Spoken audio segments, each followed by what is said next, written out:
Hello, everyone, and welcome to S.Talk Radio. Today we won't be talking about a specific product line, but rather a category. Sarms. Small word, huge benefits. With the rise of Sarms usage, I thought it was important to conduct more of an educational show. I searched high and low for a subject matter expert, and I think I found him. My guest has a very popular YouTube channel and is one of the main go-to guys for AdrenalineRushForums.com. We plan on talking SARMs, peptides, pros, cons, dosages, and anything else that might arise. Okay, enough of my yapping. Allow me to introduce Dylan Gemelli of Gemelli Fitness. Dylan, welcome to S.Talk. Thanks for having me, man. It's great to be here. I know it's been a little bit of a, coordinating back and forth between you and I, but truly appreciate you spending time with us and educating the listeners. Oh, yeah, I appreciate you having me. It's great to be here. So, Dylan, I want to just kind of jump right in. I know you're on a small window tonight, so the listeners, we're going to break this into two parts. But, Dylan, what exactly are SARMs? Well, generally, if we're just going to look at a general description, the term SARMs stands for Selective Androgen Receptor Modulators.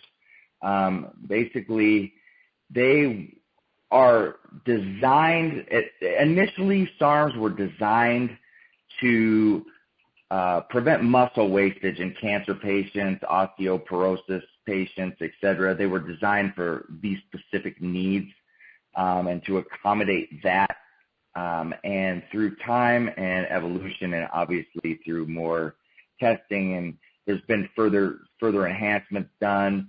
They're basically a class of hormones, and they bind to cellular androgen receptors as anabolics do, but they are quite different from anabolics. They are anabolic-like in the terms of the results they can bring or the things that they can do in terms of enhancement, but they're far different in terms of side effects, what exactly they do, how they work, and what they put the body through, so to speak, in terms of running an anabolic where you are getting suppression shut down, worried about toxicity, worried about several problematic issues, and then you take a SARM and you have these type of results, and I say like because I don't want anybody to misconstrue them as a steroid because they're not as strong, but they act as one, just in far greater depth and detail. And I think, as you mentioned earlier, one of the big things are there is less harmful on the organs and a lot less side effects. Absolutely. It's not, there is no comparison. This is one of the things that obviously makes them much more desirable and brings on that, that wonder amongst people on, wow, how could this be possible? And the lack of belief that could be out there because of this, because it doesn't seem like that. But I always bring up the fact that, well, over time, there never used to be cell phones. We developed those. They got better. There never was DVD players. There never was Blu-rays. I mean, there never was, you were listening to an 8-track tape player, and now you're listening to, things off your phone and streaming and this and that. I mean, this is what happens over time. Things change. That's why we have people that work on this daily. So it is not that unbelievable if you look at it through just general being on how things work. Dylan, you seem like a very young guy, but when you're referencing things like 8-track, it makes me wonder, unless you just have really good genes. I just have really good genes, my man, because I am a young guy. So, Dylan, has SARMs always been popular, or is it just they've gained more popularity with all the recent pro-hormone bans and the FDA cracking down, or has it always been popular and I guess I just never noticed it? Well, it's just one of those things that has risen over time. More use, more experiences, more testings, more different people trying different things and just different methods of use being formulated, and I guess different implementing of types of cycles, learning how to run them, learning the dosages. This is why they're under research, because they, needed further research, and this is being done through, testings, et cetera, and this has risen the popularity. And then ultimately, yes, with the pro-hormone ban coming now, I see more and more mainstream, there's always going to be someone looking for an alternative, when something gets taken away, which it all eventually does. So before we actually get into the individual SARMs, in your opinion, do you think that the FDA is going to come knocking soon on these, or do you think there actually is a longer shelf life on the overall SARMs in general? That's really hard to say, because it's really, what it boils down to is a couple things. One, like with the pro hormones, all it takes is a few mothers to call and say that their children have been severely injured, and that's it. Right. So that you can't predict anything like that. It's hard to say. Then it comes down to a money thing on how much money it's generating and if it's problematic. I mean, and if there is severe injuries occurring and things like that, then shelf life won't be nearly as long. Now, if there's not, which I don't see that there would be, because of a quite significant difference between a pro hormone and a SARM in terms of safety and use, that really depends. So for me to say would be guesswork, and I don't really like to do that. It just boils down to those things that happen. Do you see more of an age demographic for people that use SARMs, or is it kind of scattered throughout? It's actually scattered throughout, because they're for everybody, because you take a person that's in terrible shape and they automatically assume that steroids are going to produce this magic result and do this and that, when in reality, when you're out of shape, using a steroid is the absolute worst thing you could do.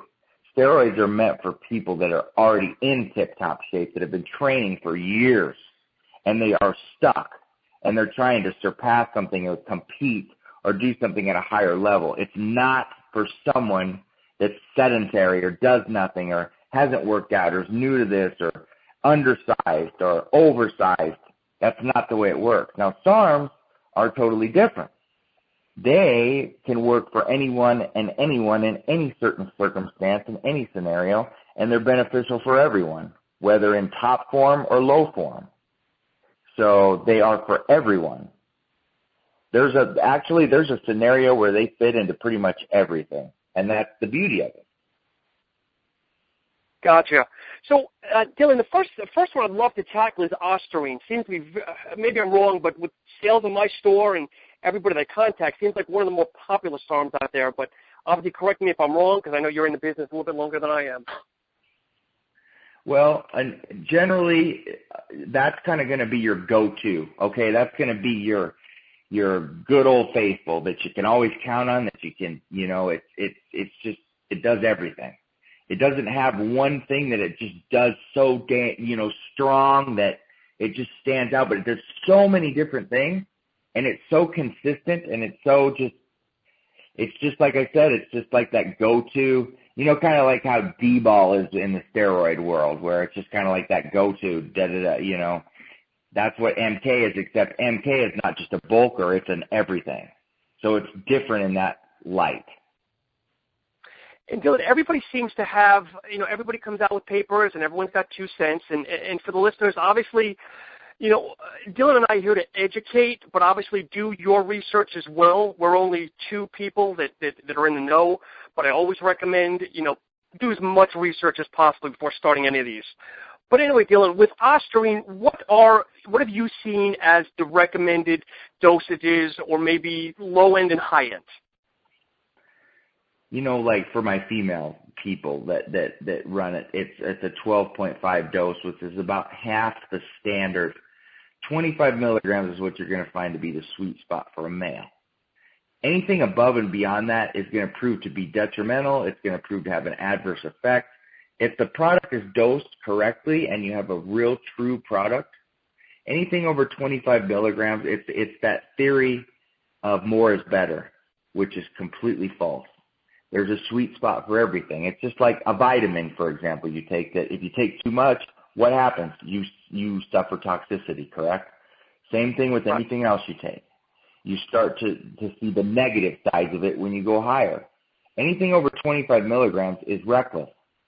It's not recommended. I'll see guys that go, I ran it at this and that. A, you don't know what you're doing internally. B, you don't even know if you have a quality product. and see that's not the way to do things. And you will find out later the hard way, whether it's from desensitizing to the product, developing internal issues you're not aware of at the moment. It's not wise. 25 milligrams should not be exceeded for any reason whatsoever.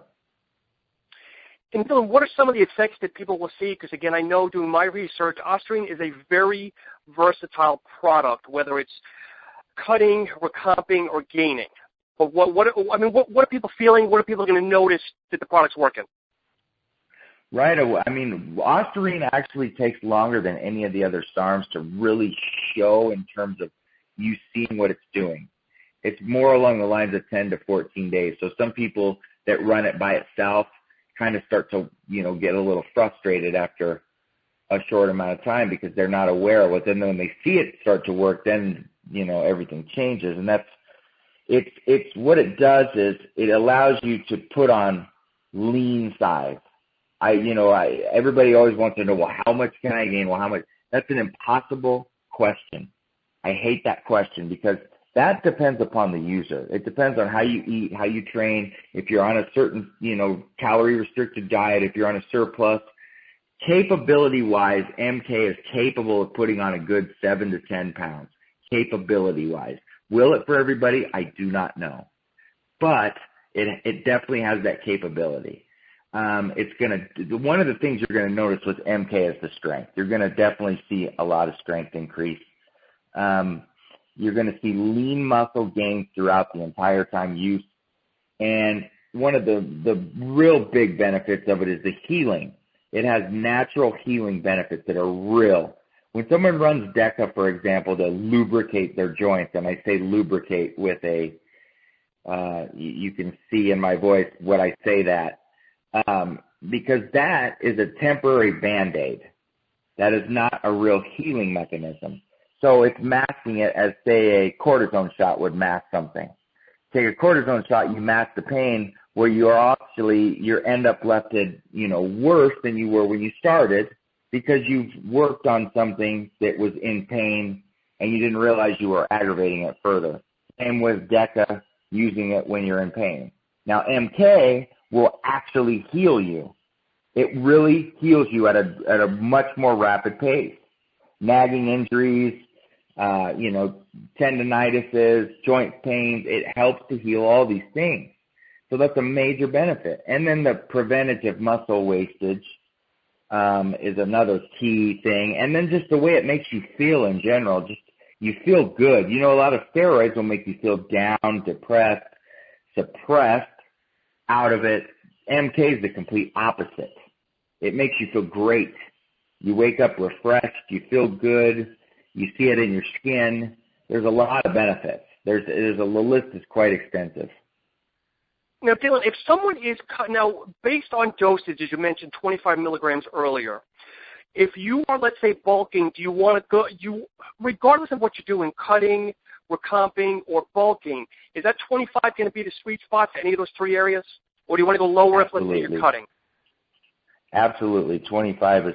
You can always go a little lower if if you want.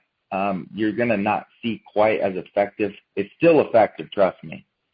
But going at that 25, it's for any scenario. They're really because it's all down to how with SARMs, they're manipulative. So it's kind of how you eat and train. You can basically use them for any scenario. That's the beauty of them. Now, obviously, some carry more. Like LGD, for example, is carrying more towards the size. MK is going to definitely add a little bit of size, but you can definitely cut with them as well based on your calorie intake. But the dosage is going to generally be the same. The only one where the dosage is going to change is the S4 because of, we'll get into that later, but that's the one. So with Ostarine, let's say if someone's going to run an 8-week cycle, do they want to start from day 1 at 25, or do they want to plateau kind of up, or just 25 throughout the whole cycle? See, the misconception here is that people think that they need to start and front load or start slow and do this like they do with some things. With SARMs, you can start from the normal dose the day of and just continue all the way through. There's no need to go low or higher. You can just take the 25, run it start to finish. Interesting.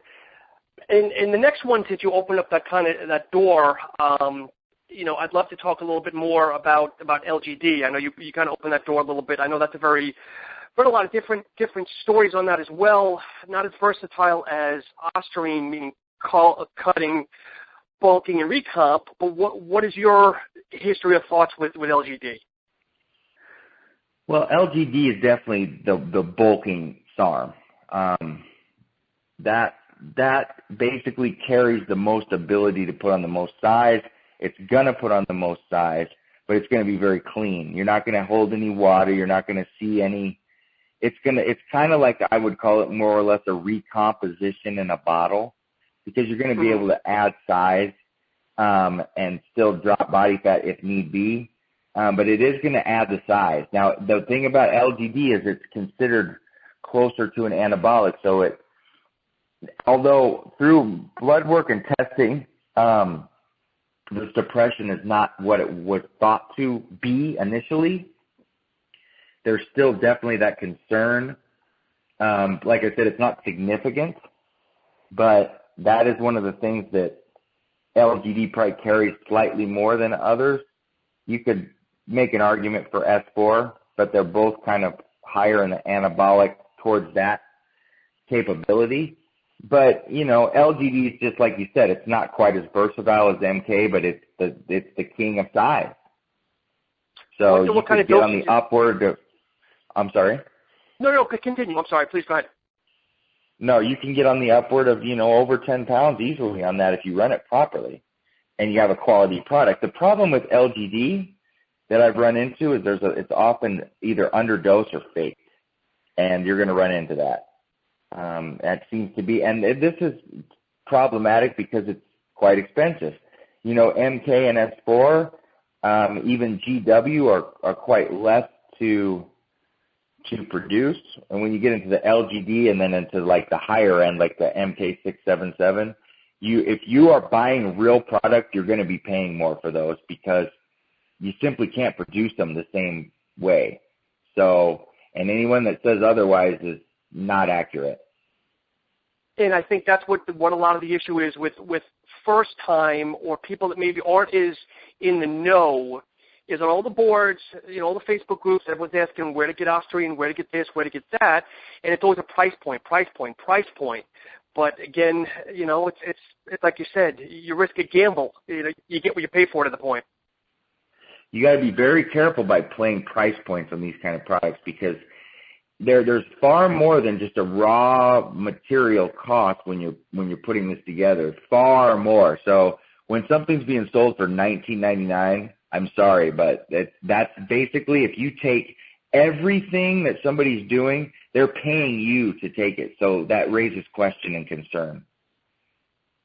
And Dylan, what do you recommend for dosages when it comes to LGD? Because I've seen a lot of different variations on that as well. 10 milligrams a day is going to be the standard dose. Now, that one is one that if you're more comfortable, you could start,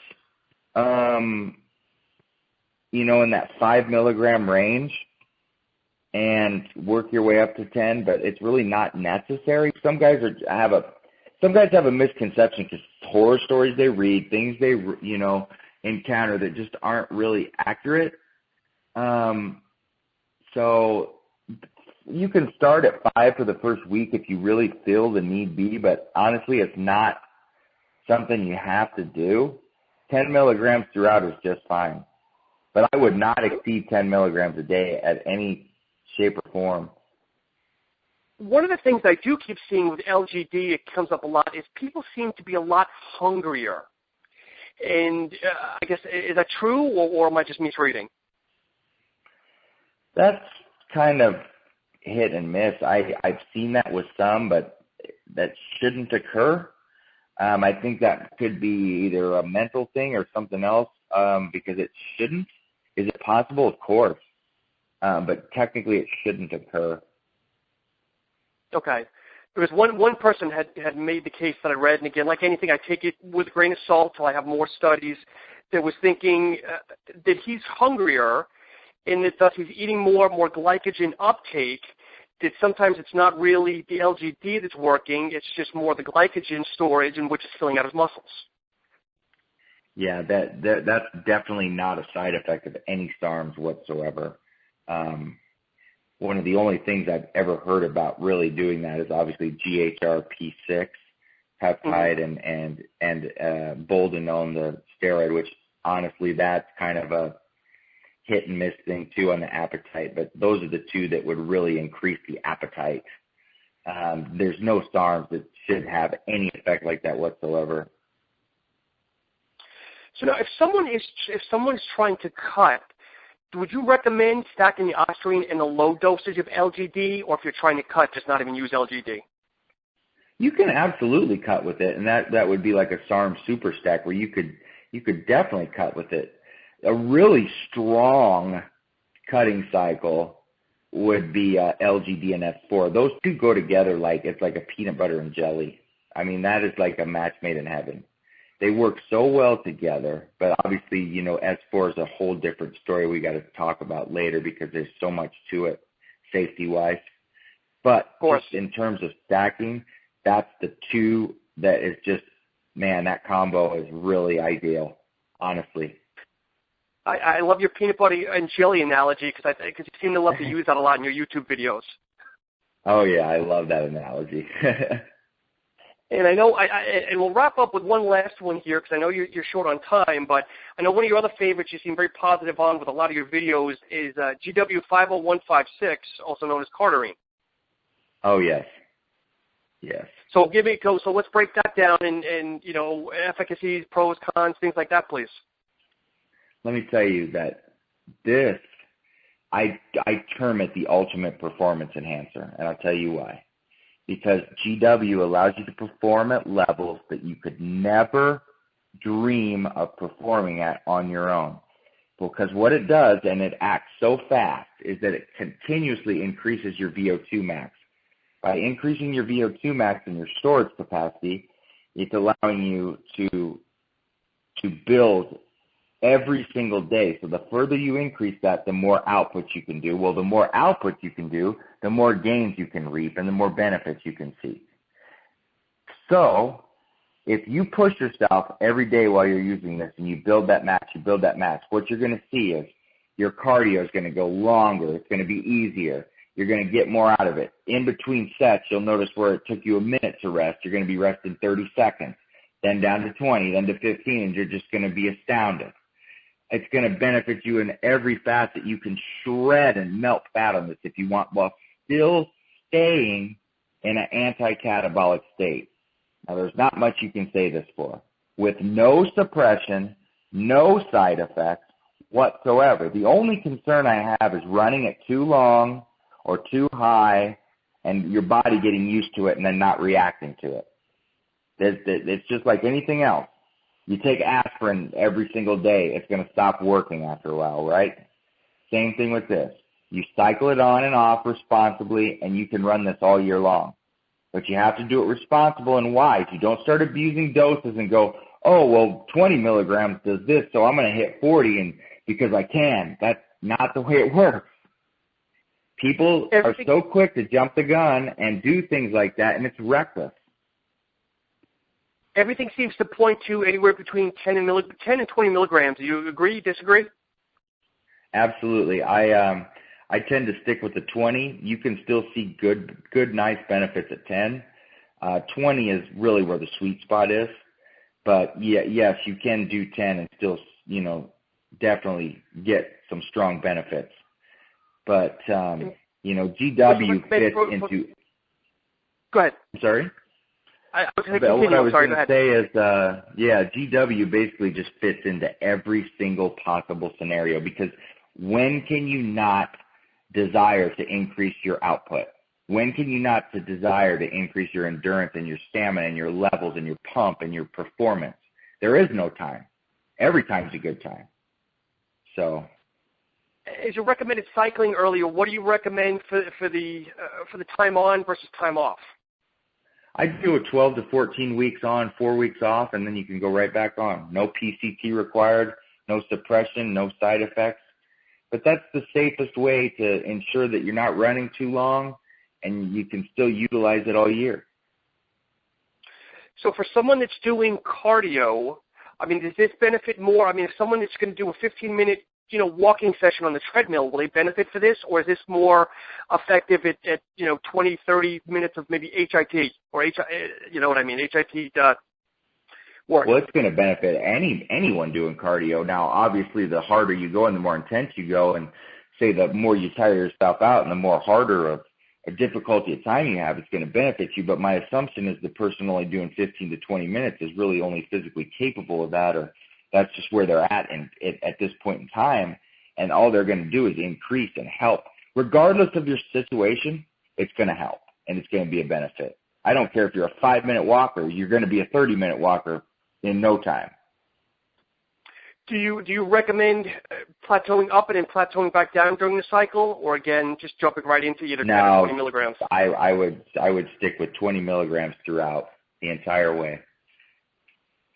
Interesting. And Dylan, what are your thoughts, if you have any thoughts, on all these different products in liquid versus capsule? Well, there's these are suspended in alcohol for a reason, because it really ensures that that the availability of the product is there, so to speak. I'm not a fan of the capsules really nearly as much, because the suspension really provides the cleanest type of product. Plus, if you're going to market a research product, that's what you need to do. It has to be produced in that way on top of it. And they were derived this way for a reason and produced this way for a reason, because that was the best bioavailability of the product to get everything out of it. Understood. So now when it comes to, because I always see questions of coloration, is there supposed to be certain colors of the liquids, whether it's milky, cloudy, or clear? Because I see that come up a lot on different forms. A lot of the times these are colored. They're color-coded due to the fact that, it's really just to help differentiate what you're getting. There's really no particular, reason behind it. Just because it's colored, to be honest with you, I'll tell you right now, it's basically food coloring, honestly. Okay. So is that just hopefully for the manufacturer, not to put the wrong liquid in the wrong bottle? Yeah, basically. Then it boils down to just paying attention to what you're doing. Excellent. So what else might you recommend? I know you get a lot of questions. I know we're running down on time, but maybe what are some of the other questions that you get revolving around these three products thus far that maybe we haven't addressed that you want to tell the listeners about? Well, I mean, the questions that I get range from anything to everything. So, I mean, you summed up basically, a lot of the more popular questions that I get. A lot of people will just ask, do I need a PCT after a cycle? With any Sarms stack you run, you need a post-cycle aside from GW. Now, it's a very short 4-week, Clomid 4 weeks, and that's really all you need. You can throw some DAA in there if you like. I run GW in every single, PCT that I use, because I just feel that it really enhances things. But other than that, that's all you need. So I want to talk PCT for the next show, but you're an advocate of D-aspartic acid? It's okay. I mean, it's helpful. It'll provide, basically it's like just an extra little support. Would I recommend it? Maybe, maybe not. It's just basically I call it an insurance policy. Yep. You're not going to depend on that alone. Absolutely not. Is it effective to a point? Yes. Is it going to recover you? No. But is it going to serve as an aid? Yes. And again, since SARMs are not as harmful, not methylated, very less toxicity, do you recommend at the end, when you're running a PCT or at the end of a cycle, do you recommend running some of the the organ supports, the liver supports, just in your own opinion? It's not necessary. I mean, of course, those can be run all year and it's fine. There's never a bad time, but is it necessary? No. Gotcha. So, Dylan, it's been a great conversation. I know you've got some things to do. I know you have an upcoming wedding. Congratulations on that. Thank you, sir. People want to learn. learn more about you, where can they go? I know you've got a YouTube channel, and what's the YouTube channel? Just if you look me up under Dylan Gemelli, and I've linked it several, because that would be a link that I can send you that we can send people. You'll find me rapidly. Just make sure it's on my new channel now that's actually under my name. It's under Dylan Gemelli.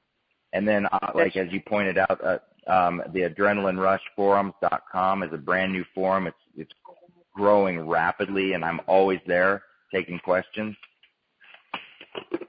And for the people that don't know you, it's DYLANGEMILLI if you're doing a YouTube search. It's Gemelli.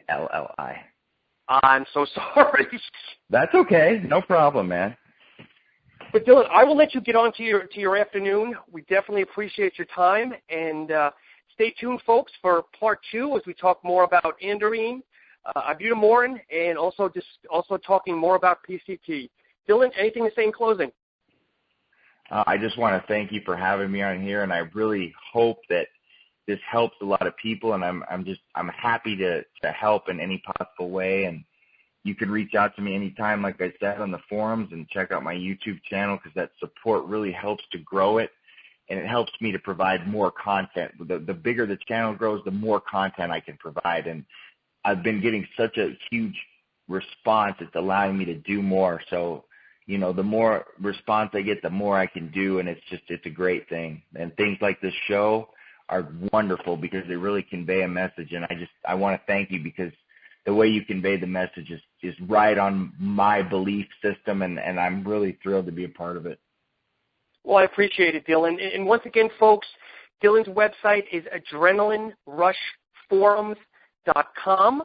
You can connect with me on Facebook.com/SupTalk, SUPPTALK, as well as my store, SupTalk.com.